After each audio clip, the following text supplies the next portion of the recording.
Did you ask him about did you ask Father Joseph about the flag? The flag. We were going to put it up here. We were going to ask Father Joseph if it was okay first. Yeah, he's right there. If we can put the transgender flag up there.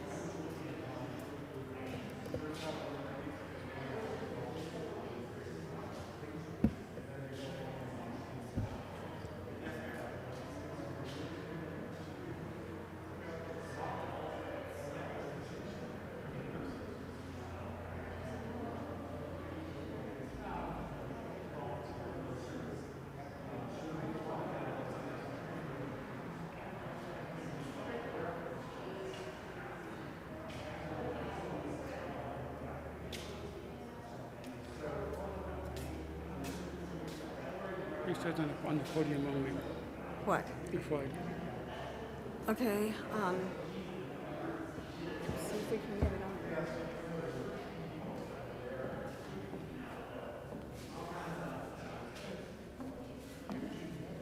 Very good.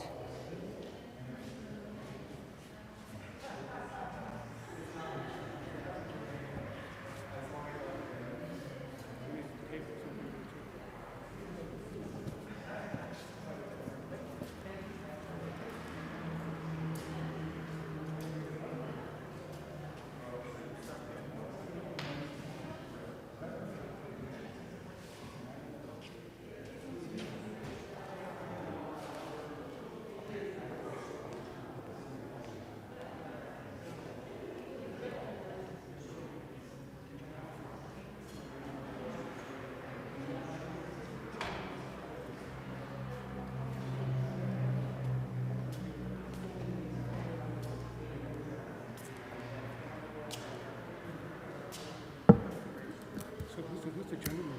That's Ken Schulman. Oh.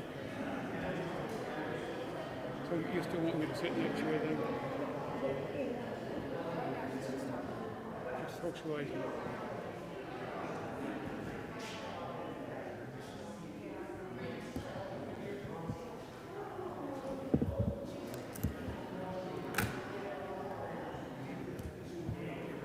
Are you planning on starting right at 7?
there's people coming into the park.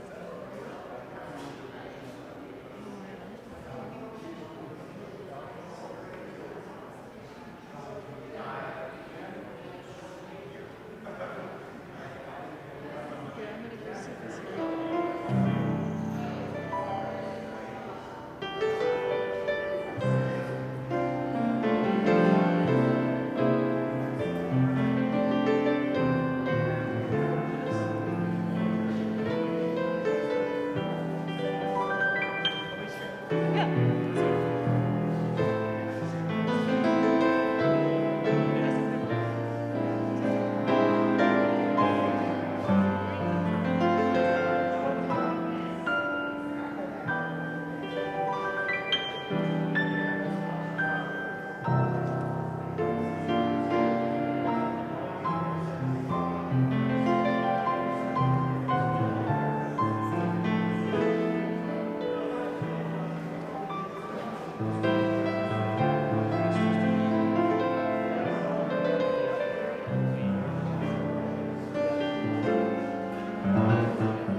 Good evening, and hold on just a second. I can speak without this. Good evening, and welcome to the 2021 Transgender Day of Remembrance at St. Hilda St. Patrick Episcopal Church. I am Robin Peterson, and my co-chair is Christine Cummings, and we're bringing you this evening's presentation. It has been 23 years since Rita Hester, a transgender woman of color, was brutally stabbed to death in her Boston apartment. The case remains unsolved, but the events surrounding the reporting of her death became the catalyst from which this memorial evolved. Media coverage was uncompassionate, insensitive, and rife with negative implications about Rita's life and identity. This led to an uprising within the LGBTQ community to change the real-world view of transgender and all gender identity issues.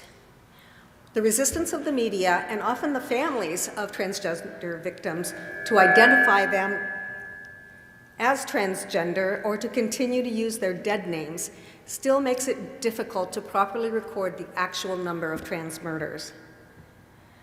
This past year has seen many advancements of the transgender community. Transgender persons were elected into political positions, anywhere from city council positions to city and council and educational boards, all the way up to congresspersons, senators, and presidential candidate participants. LGBTQ actors are more visible than ever, and television series have more storylines about LGBTQ characters. Sometimes they're even accurate. This visibility, hopefully, helps the community become more mainstream and therefore readily accepted as just another family on the block. Politically, the present administration has worked hard to undo the negatives of the past, but there are a few things that are harder to undo. Laws and policies are constantly being changed, modified, or rescinded regarding transgender athletes' ability to compete in sports with straight, for the lack of a better word, athletes. Parents, coaches, commissions, and the general public continue to decry undue advantage of transgender women, citing that because of their sex assignment at birth was male, they are stronger and athletically superior to normal women. You know, what a crock, and what a disrespect to all female athletes. Athletic ability is attributed to practice, training, and perseverance, not sexual identity. The most unfortunate events caused by the past political atmosphere was to allow discrimination and hatred to be publicly displayed. It was, in fact, encouraged by past actors in positions of power. Showing your true colors was applauded only if you were a member of the gun-toting, politically and religiously conservative, straight white community of brothers. This has regressed so many positives that need to be regained if society is at all going to move forward. This has also contributed to 2021 being labeled as the most deadliest to transgender persons. From January 6th of this year through November 11th, 375 trans murders have occurred worldwide in countries that have recorded statistics. In the US and Puerto Rico, 47 trans murders have been recorded. 1 in 4 trans murders were committed in the home. Central and South America, again, has accrued the majority of trans murders, an estimated 70% worldwide. And Brazil continues to lead as the deadliest country globally, with 33% of all trans murders. For the first time this year, Greece, Kazakhstan, and Malawi have recorded trans murders. And these numbers only covered the reported cases. Those that were misidentified, not reported at all, or are still in missing person status are not included in these numbers. The transgender suicide rate is also not included in these statistics. For the first time since I've been involved with TDOR, there are recorded homicides of siblings. We have a 16-year-old transgender boy and his 22-year-old non-binary sister who were victims. Transgender Day of Remembrance started with Rita Hester in November of 1998. Each year, more communities, states, and countries begin to report trans murders, and each year the number rises. And this year isn't finished yet. Tonight, while we celebrate successes and mourn loss, we gather as a diverse community with a call to activism to replace hate and misinformation, and teach acceptance, as well as educating all to the ultimate sacrifices people of all colors, races, and sexual orientations are willing to give to reach the goal of equality and justice for all. Remember, the efforts of several people alone transcends into mighty synergy if we do all of this together. Before I turn the program over to Reverend Joseph Peters Matthews, Vicar of St. Hilda and St. Patrick, I have a few announcements. Security is in place to keep all of you safe. Photographs of persons in the audience is not allowed without permission to guard your privacy. There is an insert page in your program that has the Maya Angelou poem, A Phenomenal Woman, printed with the names of those we mourn tonight interspersed between the stanzas. As this poem is read up here, please respond with the names in red. As noted in your program, while our bagpiper Neil Hubbard plays Amazing Grace, he will come forward and play while walking out. Please exit the pews and walk behind him. And don't forget to join us for coffee and cookies. God bless you all for coming, listening, and join us in the struggle to live our true and undeniable selves. Here is Peter Joseph Vickers.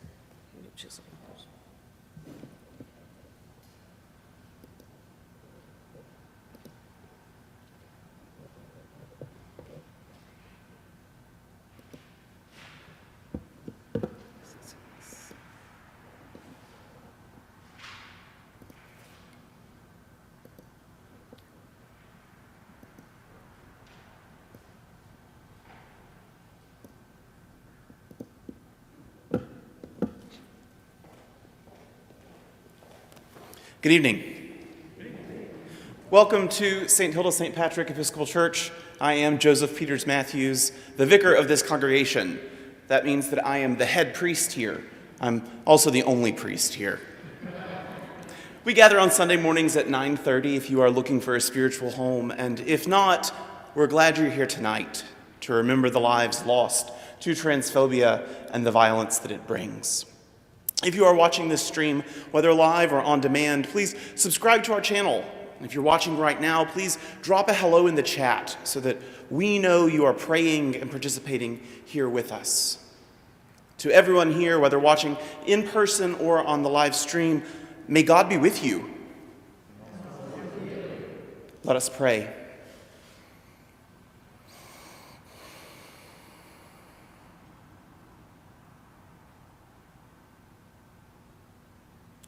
O God of many names, who has been in one of our bodies and known the fullness of the range of our experience as humans, we pray that you would be with us tonight to remember those lives lost, to participate in our grief, and to press us forward to change the world. We thank you that we are able to meet here safely, and we mourn those who are lost, and we mourn with those who have lost loved ones. Guide and guard us that we might be about your work tonight, tomorrow, and in the time to come, regardless of who is in charge, remembering that it is you, O Holy One. Amen. Bishop Rickle from the Diocese of Olympia, please.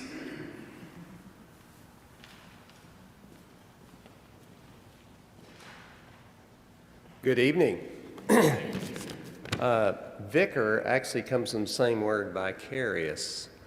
So, no, it's true. And so literally, a vicar is vicariously the bishop in this place. So I'm the rector of missions, and then there's the vicar who is the priest in charge. And I just say all that to say how lucky, fortunate, blessed I am to have Joseph in charge here. So thank you, Joseph, very much.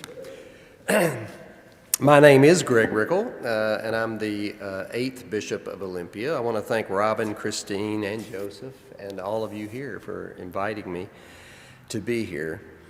The Diocese of Olympia is the Episcopal Church in Western Washington, and St. Hilda St. Patrick's is one of over 100 worshiping communities that I oversee in Western Washington. I'm so thankful and consider it a great honor to have been asked to address you this night. As Christians, we are called to love and to put our love into action. In the Episcopal Church, we are called by our baptismal covenant to respect the dignity of every human being. Further, Jesus gave us the great commandment, love the Lord your God with all your heart, with all your soul, and with all your mind. This is the first and greatest commandment. And the second is like unto it, love your neighbor as yourself.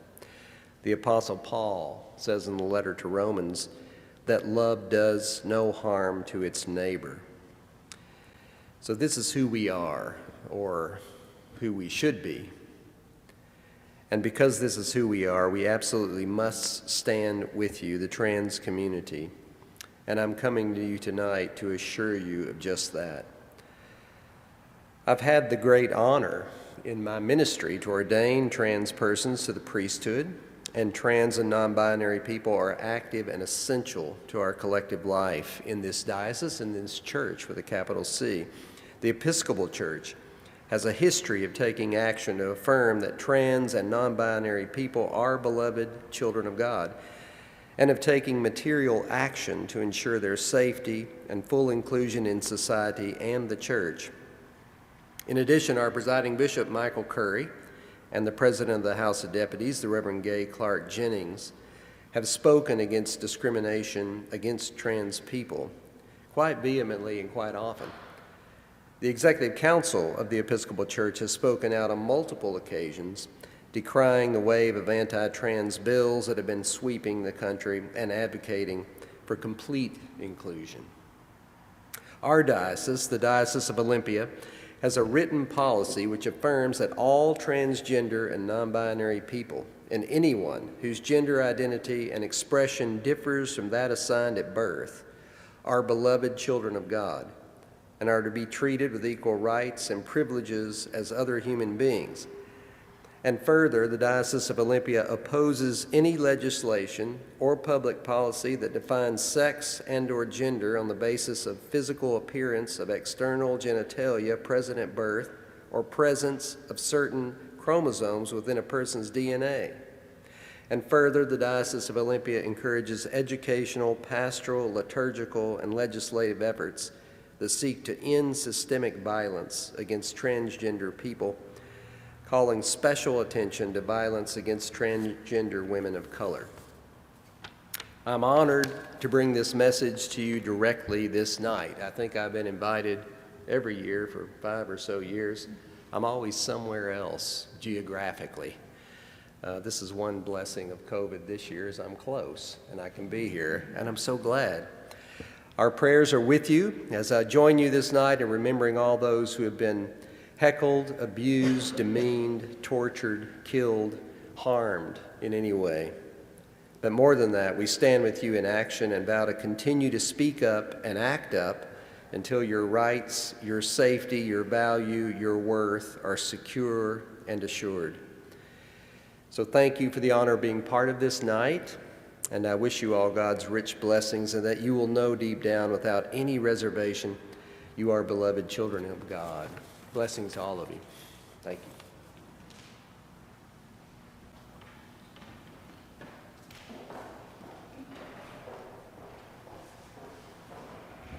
Our first speaker tonight is Mother Carla Robinson. She is a transgender woman of color and an Episcopal priest. And she is marvelous, so it's a blessing to have her here for you to hear her words.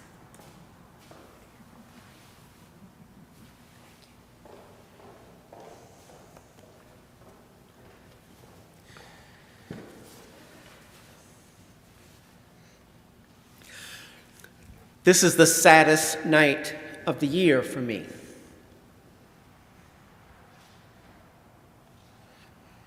And I wouldn't miss this for the world. That's maybe a kind of a strange combination. As human beings, we like to run away from stuff that's sad. You know, we don't want to have to deal with things that are hard like that. And I think that in America, we are even better at that than any place else on the planet. The United States of America loves a good party. That's what we like in America. Everything from that Valentine's Day dance to that Memorial Day picnic to that 4th of July blowout to the Thanksgiving food bash to the Christmas celebration all the way down to watching the ball drop on the 31st. We love a party.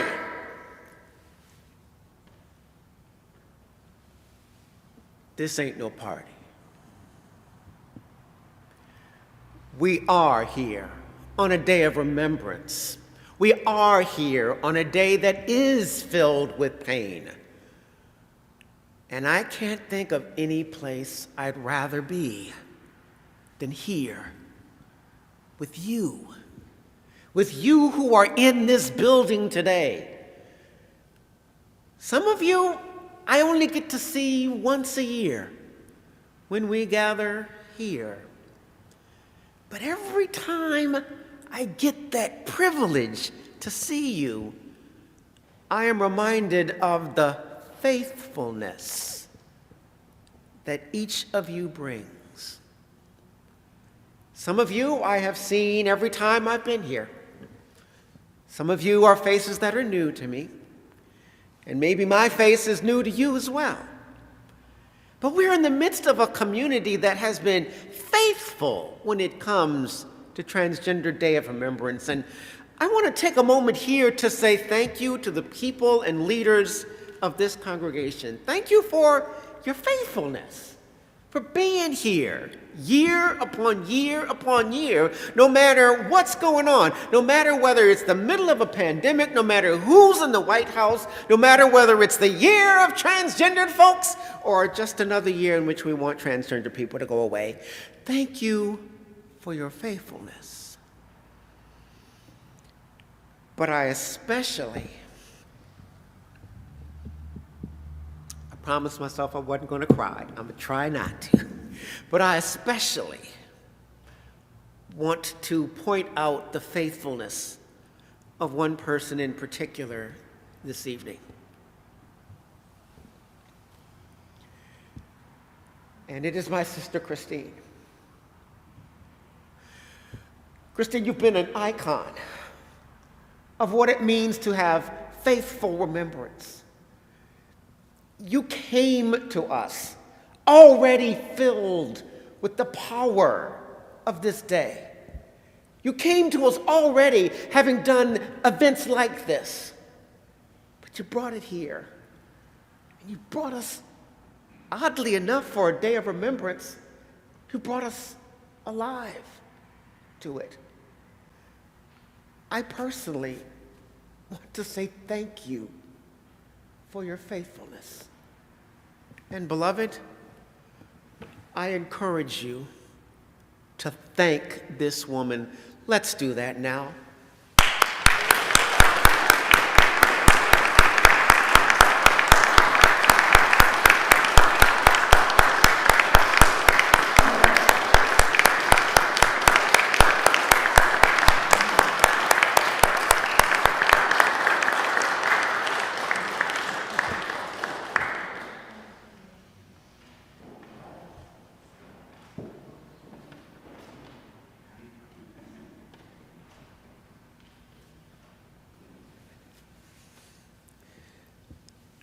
Faithful remembrance.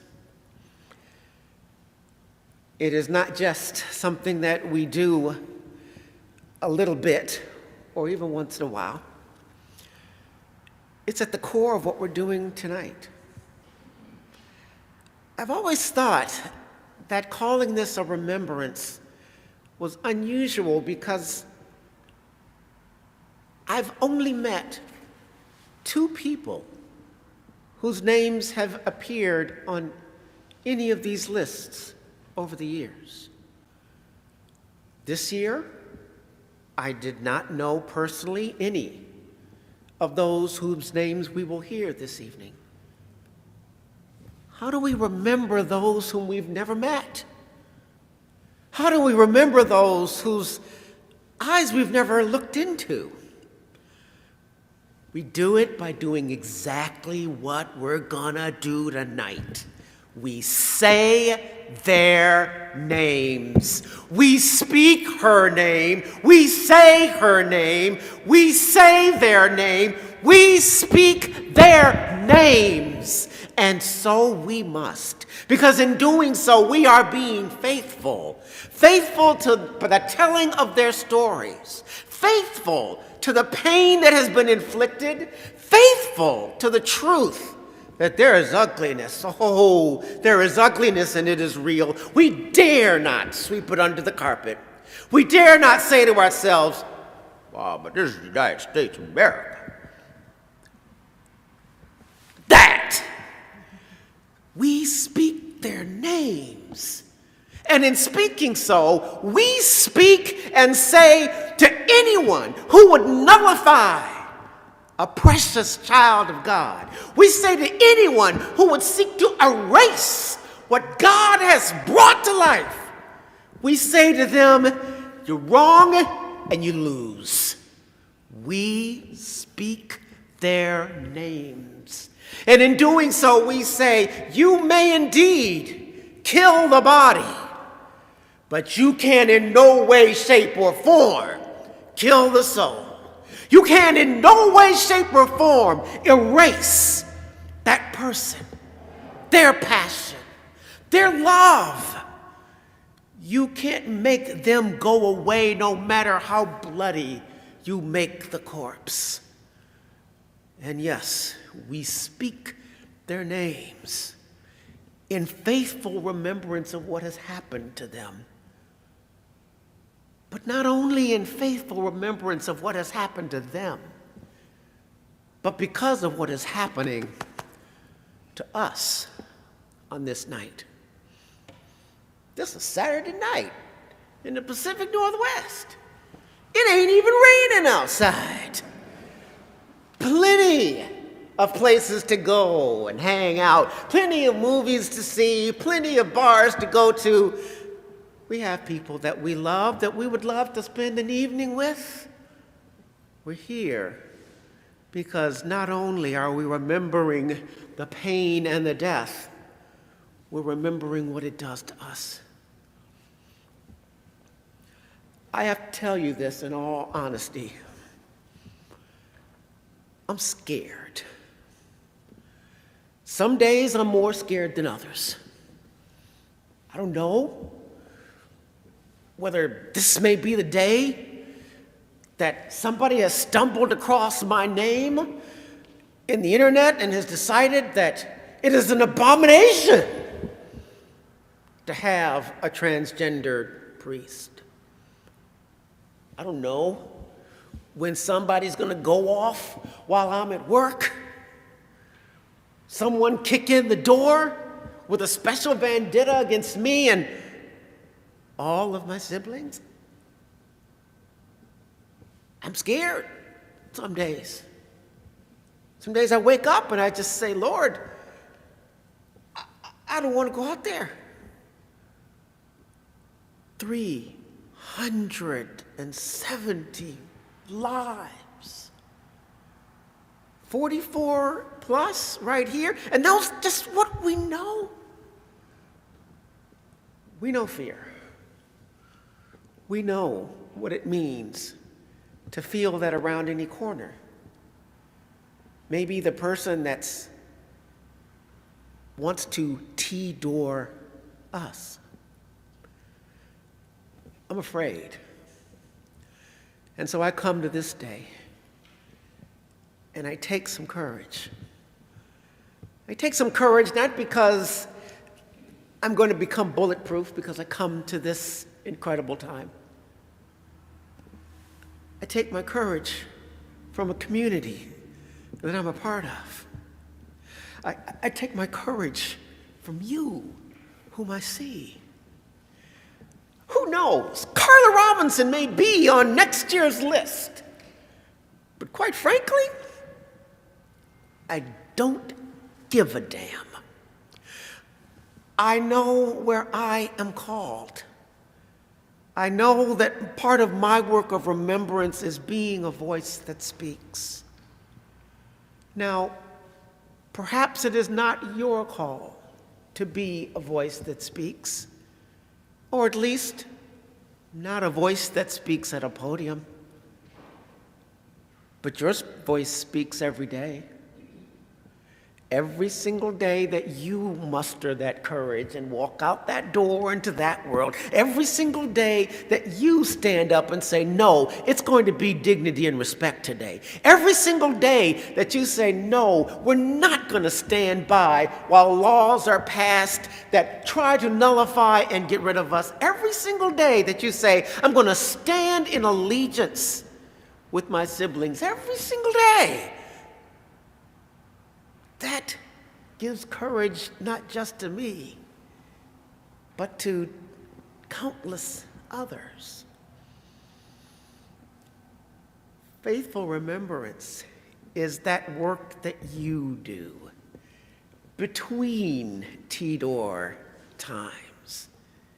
It's the work that you're doing on Monday when you're standing in that coffee line and someone decides that this is the moment that they're going to tell some kind of stupid joke about trans and non-binary folk.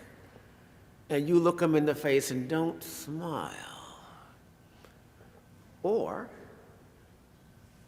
the Wednesday when you're talking to your cousin and you have to pull them aside and say, I've got something I need to tell you.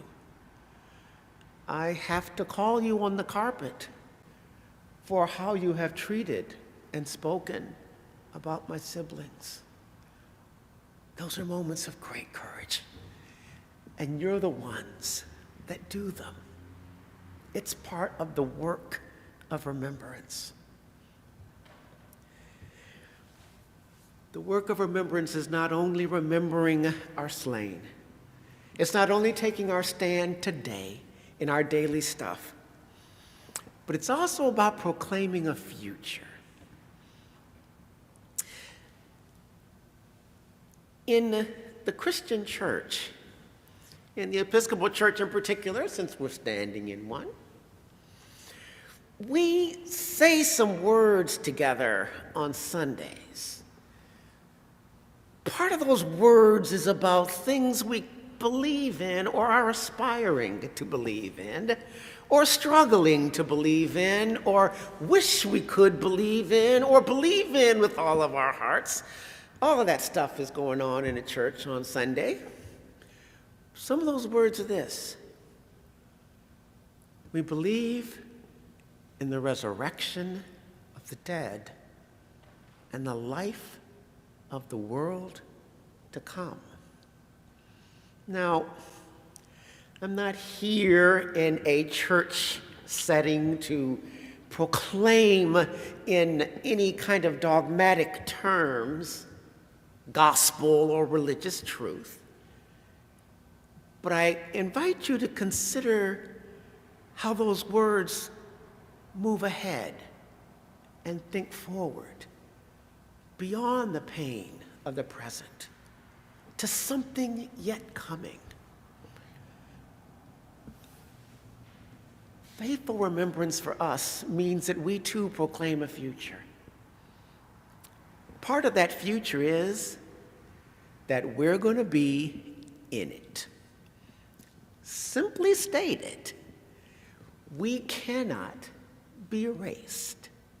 We cannot be told, go away. We will not disappear. We cannot be legislated out of existence. We cannot be prayed out of existence. We cannot be lied out of existence. We cannot even be killed out of existence. We keep coming because we are not some alien species that has come down. We are humanity. We are humanity. We cannot be erased. We keep coming. Sometimes we're running. Sometimes we're walking. Sometimes we're limping. Sometimes we're crawling. but we keep coming. There's a piece of a poem that I was reminding myself of just a couple of weeks ago, and it goes something like this. You can stop a train from running. You can turn a stream aside. You can stop an army coming, but no one can stop the tide. We are that tide. Maybe you're looking around and saying, Reverend Carla, I see about 35 folks here. This doesn't look like a tide to me. Who says you need to have a lot of numbers to be a tide? Seems to me, I recall one itinerant preacher from Galilee who gathered a handful of folk and left them and said, go tell the world God loves them. That was not a bad tide. But as with any tide, it ebbs, it flows. Do you remember the year when our own Ms. Cox appeared on the front cover of Newsweek, I believe it was? Remember what they were calling that year? It was the year of transgender people. Remember that year? About 300 of us died that year. Is this year the year of transgender people? Probably not. It ebbs, it flows, but it's still a tide. And we're still it. We keep coming. Now, I would not be true to my own calling if I left out one important piece of what supports all of this as I sit and look upon our world. The tide itself is moved by this combination of our planet and the moon. If you just looked at the tide, maybe you wouldn't see much of a connection between a tide and the moon. And maybe if you looked at history, you wouldn't see such a connection between transgender folk and God. But there is. As one who believes that God came as one of us in the person of Jesus, I believe that God is interested in every single one of us and has a particular bend for those on the margin. Well, my siblings, welcome to the margin. Welcome to the edge of the tide. It may ebb, it may flow, but it cannot be stopped. So does this mean that we raise our fists now and say, yeah, gigantic fist to the man? Maybe. Or maybe we raise our voices and say, no more. No more of the killing of our siblings. Maybe we raise our hands in supplication. Maybe we raise our hands in work. Maybe we stand on our feet. Maybe we take our stand sitting down in the halls of power. Maybe we take it to the streets. Wherever we take it, we are the tide, and no one can stop the tide. But today we remember. Today we name the names. We say them. We call them because they walk among us. We cry. We rage. We are faithful in remembering.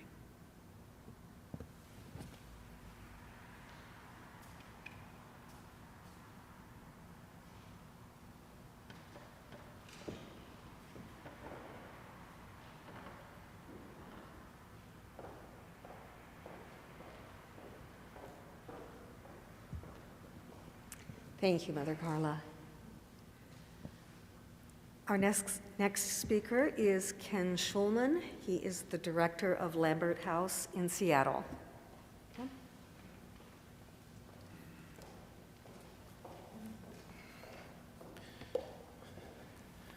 Thank you so much. I'm still in your speech, in your sermon, in your presentation. The next time you schedule the two of us, I go first.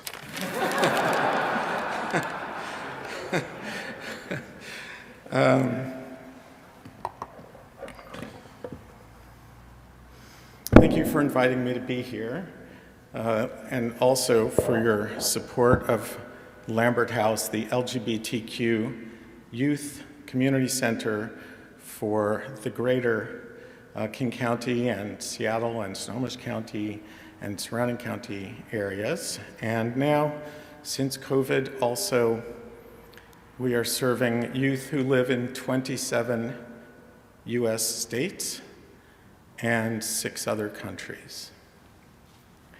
Because we moved our programs for LGBTQ youth online at the beginning of the pandemic, and without making any effort to do so on our part, youth have found us from all over the world and all over the United States, and they continue to join our programs. We now run 19 programs a week online, and as of this past August, we have resumed limited in-person programming here in the greater Seattle area because kids often want to be together. So I've been asked to talk for roughly 10 to 15 minutes, and possibly including some Q&A if any of you have questions. With that in mind, I'm going to put my clock, as it were, my phone, where I can see it. And Robin, if you could remind me when I have like a minute or two left, that would be great, because I tend to go on.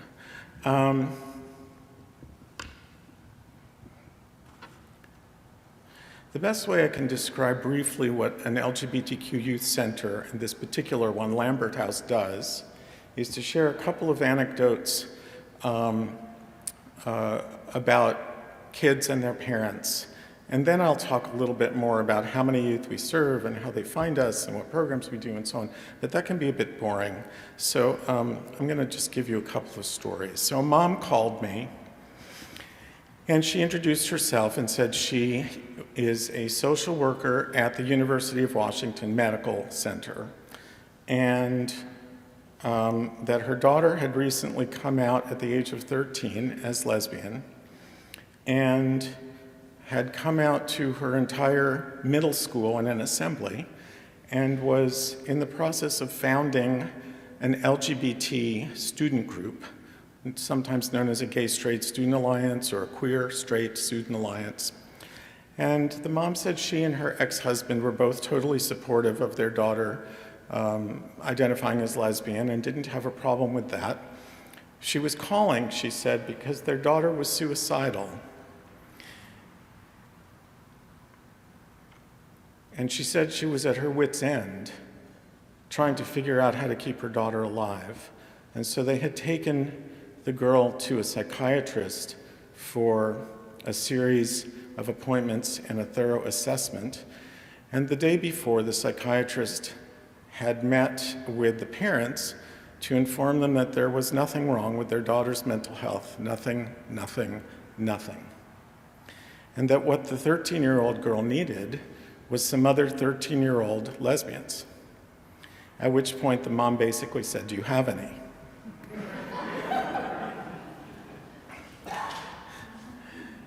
What she said was, "Are there any other girls my daughter's age who identify as lesbian? Because if my daughter can make even one friend,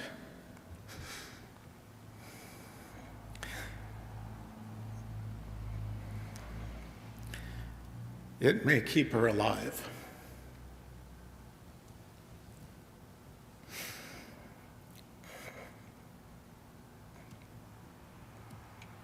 So that girl started coming to our girls group, and she made many friends, and she was with us for from 7th grade through 12th grade until she went off to college, where she met her life partner, and they're subsequently married. And just before the pandemic, I was speaking at a fundraiser for Lambert House, just like I'm speaking here tonight. I was invited, and that young woman, now in her mid-20s, came up to me and handed me a $200 check. And I happen to know that she and her partner don't make a lot of money, and that was a really big deal and a really big gesture of thank you. So that's story number one.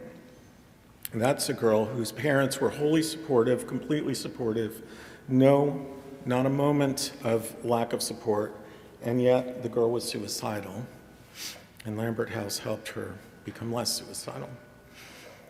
And then the other story is about a 17-year-old boy who I noticed at the dinner table at Lambert House, and I noticed that I knew I hadn't seen him before and that he was new to us.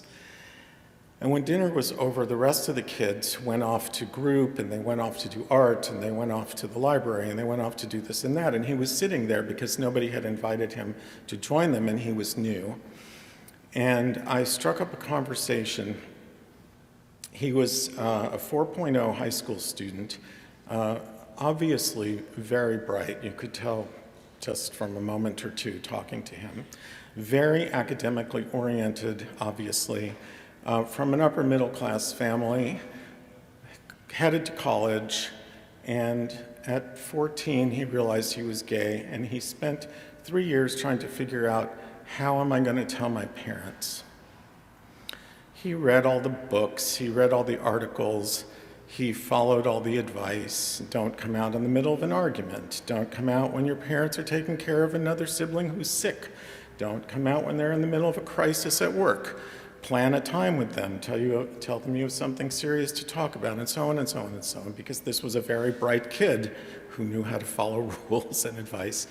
And his father immediately told him to leave the house, never to come back, not to take anything with him, that he was dead to them, that he was not to contact his two younger sisters who he adored and who adored him, and that he was not to contact his grandparents, and that in fact they did not ever want to see him in the city where they lived.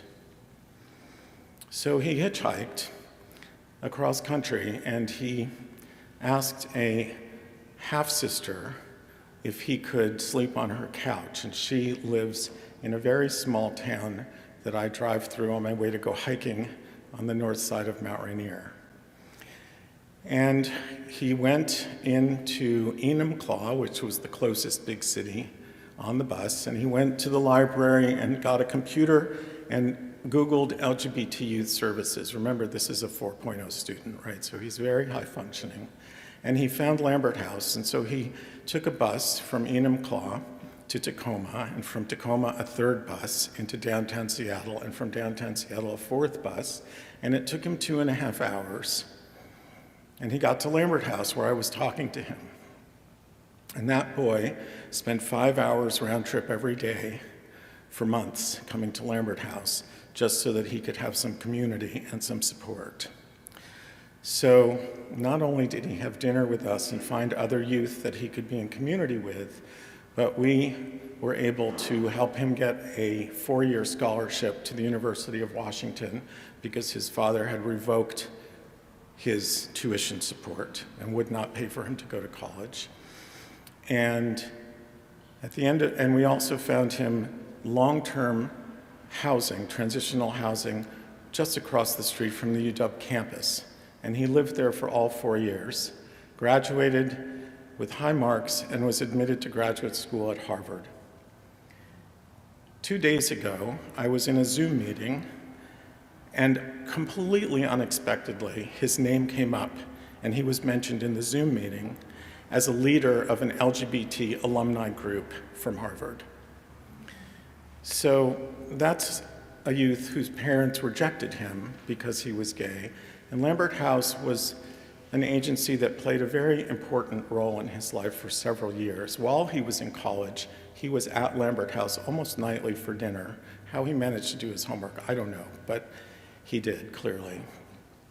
I want to talk a little bit about what Lambert House does specifically for trans youth in recognition of Trans Day of Remembrance and what some people are beginning to call Trans Day of Celebration as well, so that we celebrate the living trans people who are among us.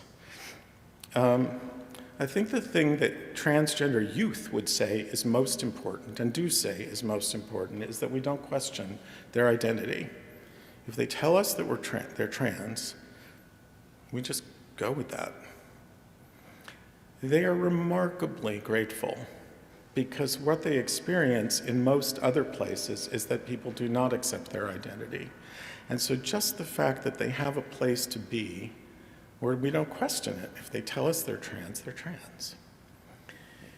So that's the first thing I think they would say. We do have a transgender youth support group, and for many years, I think about 2 decades, it was one of only 3 transgender youth groups in the country. I know that because there was a professor studying from University of Arizona who had a small grant many years ago now to study services for transgender youth. And she called me and said she wanted to fly to Seattle to interview the youth in our transgender youth group. She had scoured the country and only found 3 of them at that time. I think there's more now. We also have added recently a non-binary group, and there are some youth, increasing numbers, as well as adults, who are identifying as non-binary and seeing that as different and separate from being trans. These are both groups where kids can explore their identity. They don't necessarily have to self-label or even know for sure what label they want to apply to themselves. They can be adolescents, sort of figuring out who they are. Some of them know who they are and can declare that, and some of them are exploring. So those are 2 groups. And then we have a handful of transgender staff who work with youth. So both for the trans youth as well as all of the youth that we work with, all the LGBTQ youth that we work with, they're trans adults in our environment. They're just there. And so they serve as an example that trans people exist. They exist. There is a very heavily used section on transgender books in our library. We have a 3,000 volume LGBTQ library just for the kids. And the second most heavily used section in it is the transgender section. The first most heavily used section are the youth and young adult titles written for LGBTQ youth, but the second most heavily used section is the transgender section.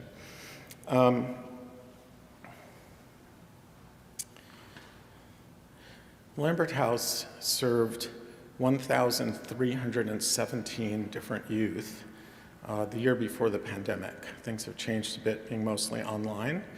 1,317 youth. So if you imagine 1,317 youth here today, right here in this sanctuary, it would be packed.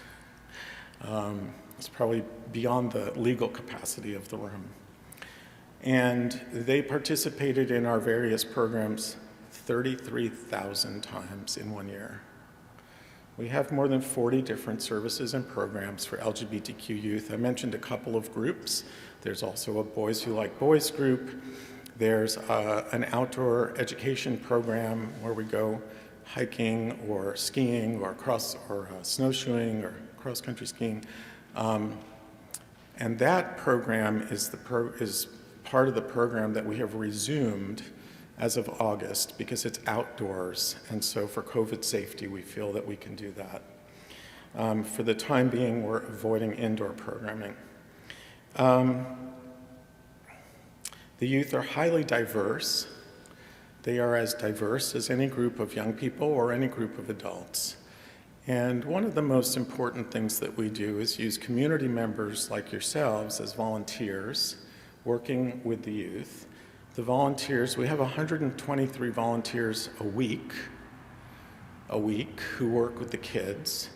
And those volunteers make a commitment of at least 1 year to a weekly shift, same time, same day, in the same role, so that the kids can look up to them, can form relationships with them, can open up to them, can confide in them, can seek guidance from them, and see possibilities for their own futures in the adults who volunteer. So the volunteer pool is intentionally diverse also, so that the diverse youth can find people that they can identify with or feel comfortable connecting with. For LGBTQ young people, after the risk of assault, of physical assault, the two most pernicious aspects of being LGBTQ are being rejected by your parents, or being afraid to come out to them because of fear of what's going to happen or what might happen, and being rejected by your friends. And when LGBTQ youth are either afraid to come out to their parents, or the parents know that they're LGBTQ and they are not accepting,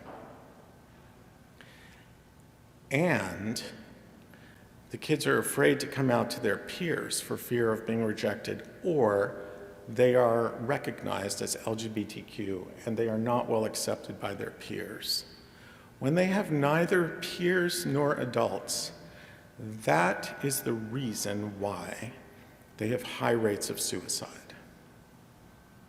That is the reason the rejection and the fear of rejection from peers and adults leaves LGBTQ kids, lots and lots of them still, lots of them, feeling like they will never be loved. And that is what they tell us in those words. I will never be loved, and therefore there is no reason to live. Now, when you're 13 or 15, and you think you will never be loved, you may be wrong, but you believe that. You cannot see the future. You can't see all the possibilities, all the relationships that you may get to have, all the communities and families you may get to be part of in the future. You do not see that as a young person. You live in the moment right now. So what Lambert House does at its core is it gives them a huge pool, 1,300 other LGBTQ kids who they don't have to lie to, who they don't have to hide from, who they don't have to be afraid of, who they don't have to explain themselves to. They can just be in a community of other kids who also want to just be. They just want to have normal experiences, nothing special, nothing out of the ordinary. In fact, it's the ordinary that they're seeking. They just want to have friends. And then the adult volunteer pool, 123 adults a week, give them the adults who they don't have to be afraid of, who can take the place of the parents who don't accept them or who they are afraid to come out to for fear of the consequences. So at its core, yes, we have 40 programs, more than 40 programs and services. I can list a bunch. But at its core, what they're all about is giving all these diverse kids a way to be together and feel less alone, less afraid, less suicidal, less likely to turn to alcohol and other drugs to cope with the stress and the fear and all of that. So it's the community that is the most important thing, both the adults and the peers. We have a dinner program both for kids who are homeless, kicked out by their families, as well as for the rest of the kids to break bread together and be together in community. We have a clothing bank, both for the kids who are homeless or very low income, but especially for trans kids whose families don't allow them to wear the clothes that the kids want to wear and identify with, so that they can find the clothes that they need, that they don't have money to buy, and they can take them home, or in some cases, they change into the clothes at Lambert House, stay for a few hours, and change back out of the clothes before they go home. We have toiletries and hygiene supplies, again, for the homeless kids. We have, I mentioned the hiking program, a slate of groups. We have an art program. Lots of young people like to express themselves through art. And it's a wonderful way of both being together, but also being very individually expressive. And it's a very well-loved program. Friday nights, we show LGBTQ films. Why? Because it's really uplifting to see LGBTQ people represented in mainstream culture, so they can see they exist. They exist, they exist, and other people acknowledge in film that they exist. I mentioned the library. We have a computer lab. Nowadays, most of the kids do their computing on handheld devices, but the low-income kids, the homeless kids who don't have money for an internet connection, they might have a phone, but they can't afford the internet. So those kids will do their homework and social media and email and so on in our computer lab. There are many, many other programs, but the point is the connection. Okay, I think I'll stop and take some questions.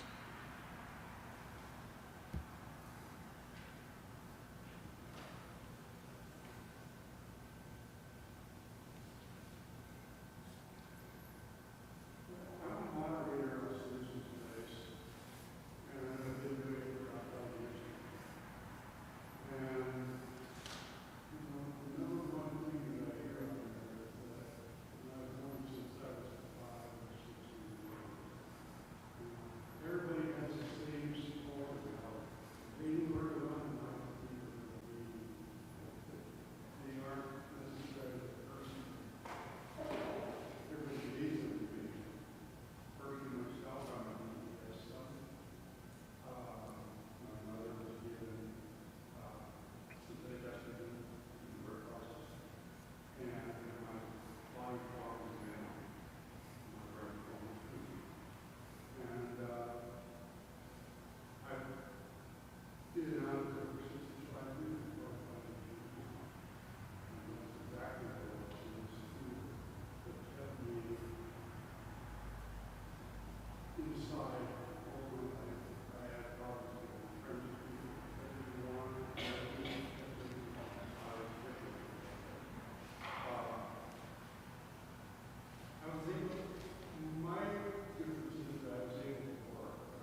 Thanks for sharing that. Any other comments or questions?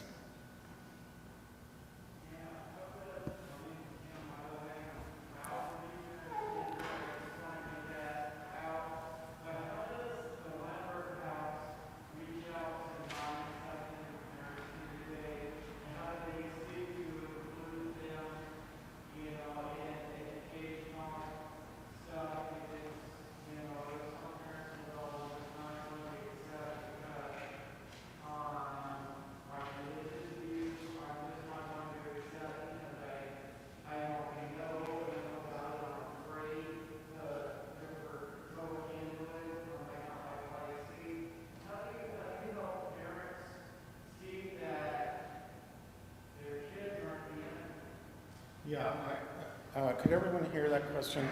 Basically, what does Lambert House do to help parents who are anti-LGBT to accept their children? Am I getting that mostly right? Yeah.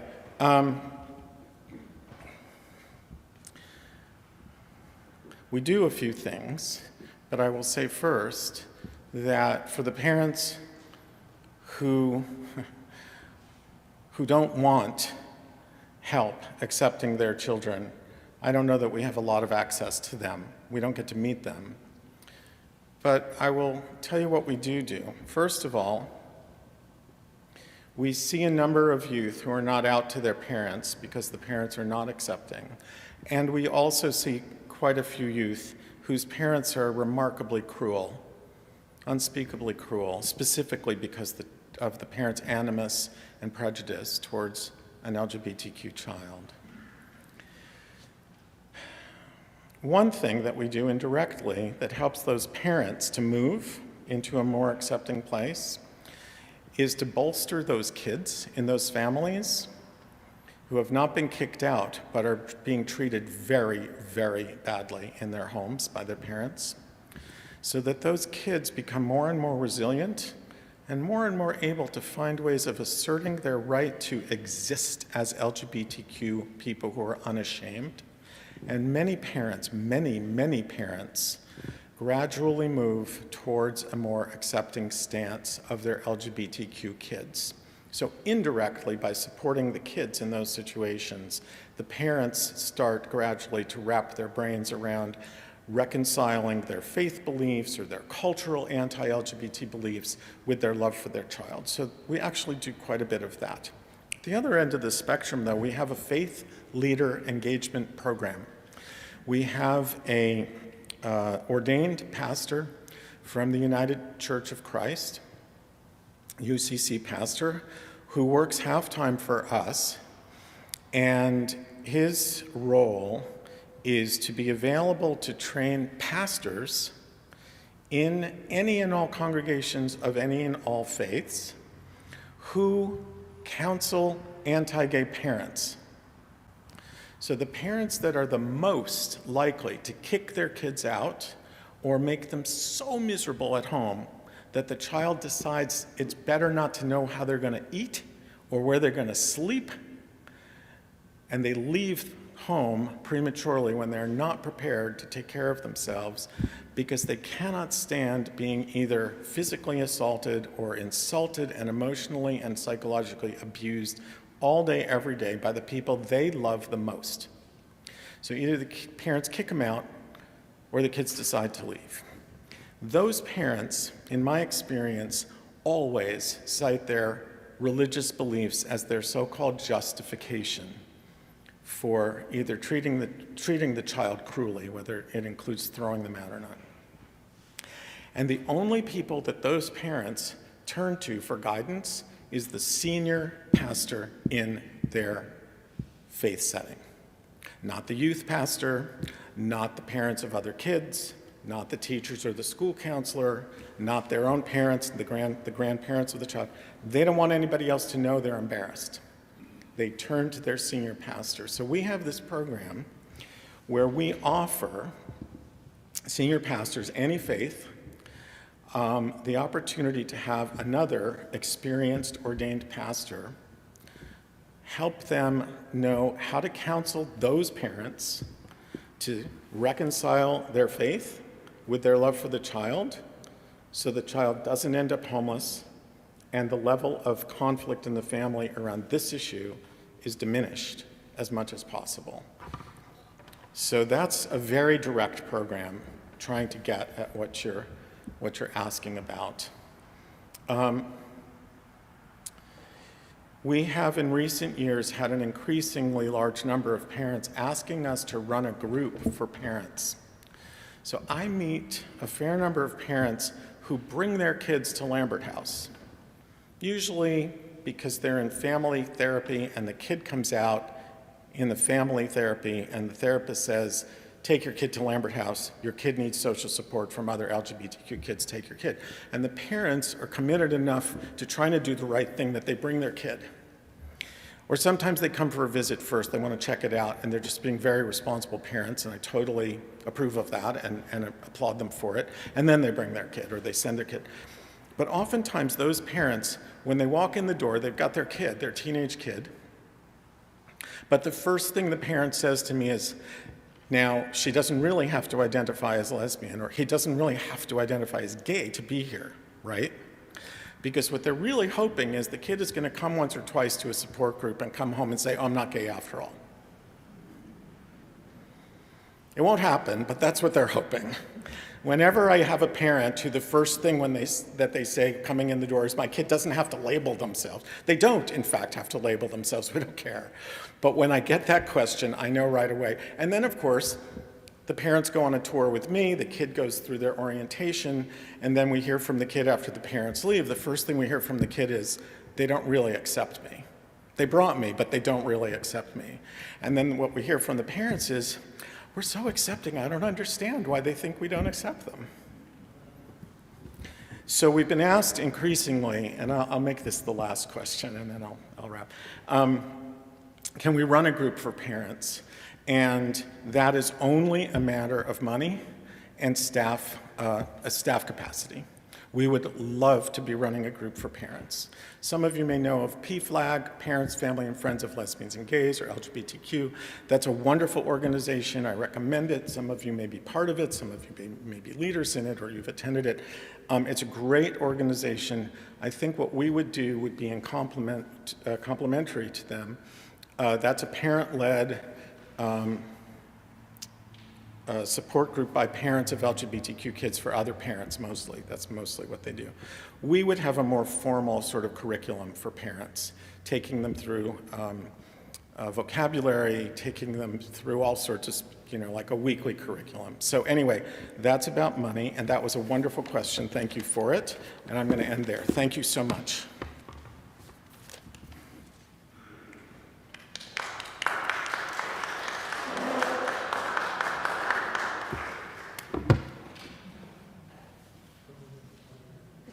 Join me up here.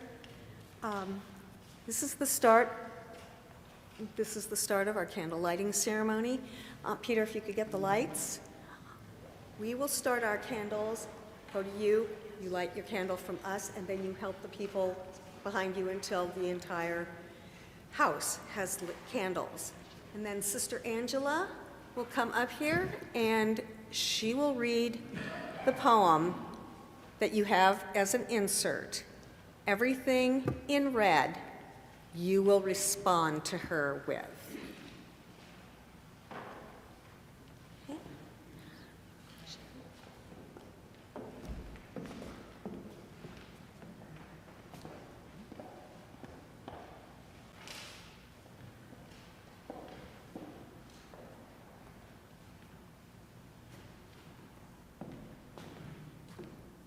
Do not set yourself on fire, Christine.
If we have all of the candles lit, Sister Angela Mercy will start with the poem Phenomenal Woman by Maya Angelou.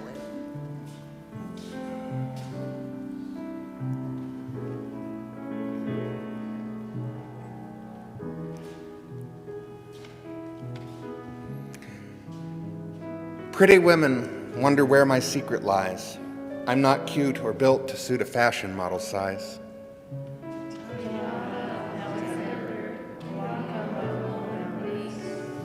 But when I start to tell them, they think I'm telling lies.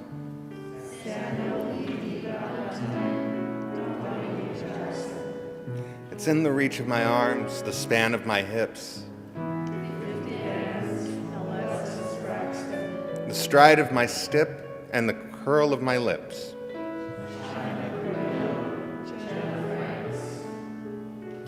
I am a woman, phenomenally.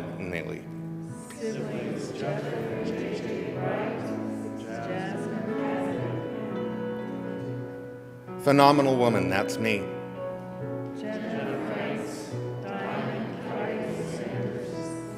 I walk into a room just as cool as you please. And to a man, the fellows stand or fall down on their knees.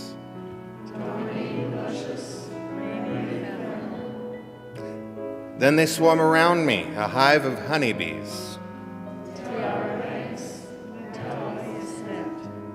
I say it's the flash of my teeth, the swing in my waist, and the joy in my feet.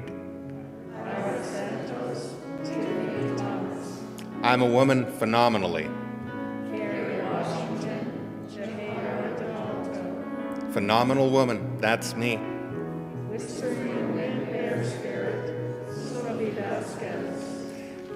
Men themselves have wondered what they see in me. They try so much, but they can't touch my inner mystery.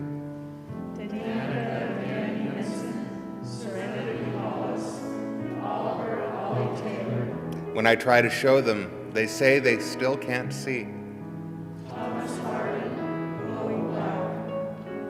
I say it's in the arch of my back, the sun of my smile.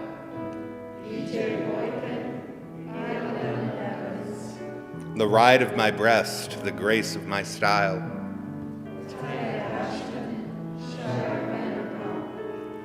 I am a woman, phenomenally. Phenomenal woman, that's me.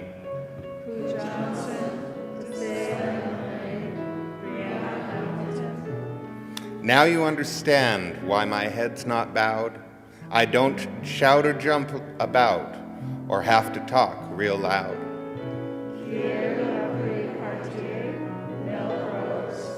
When you see me passing, it ought to make you proud.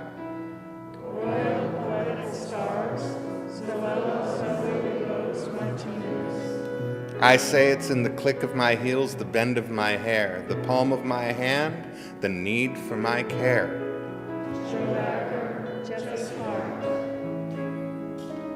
'Cause I'm a woman, phenomenally.